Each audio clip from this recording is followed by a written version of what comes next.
Hi అండి. నమస్తే. తన మీద నమ్మకం ఉన్నవారు ఒంటరిగా నిలబడతారు. నమ్మకం లేనివారు గుంపులో నిలబడతారు. ఆస్తి లేకపోవడం పేదరికం కాదు. నీలో ఆత్మవిశ్వాసం లేకపోవడం అసలైన పేదరికం.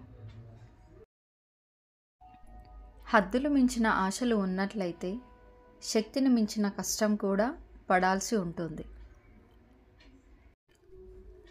వదులుకోవడానికి ఇష్టపడకుండా చివరి వరకు పోరాడే మనిషిని జయించడం చాలా కష్టం. అన్నీ ఉన్నాయన్న అహంకారం వద్దు. రాత్రంతా కష్టపడి విరిసిన పువ్వుకి తెలియదు తెల్లవారితే దాని పయనం దేవస్థానానికా లేదా శ్మశానానికో అని.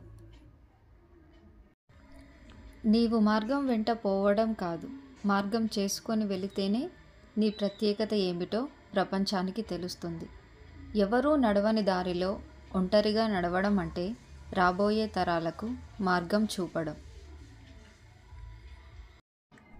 కష్టాలను చూసి భయపడకండి, సంతోషాలకి ఆనందపడకండి. అవి కేవలం మీ జీవితంలో ఒక్కో అడుగు మాత్రమే, గమ్యం కాదు. గెలిచిన వాళ్ళు నీతులు చెబుతారు, ఓడిన వాళ్ళు అనుభవాలు చెబుతారు.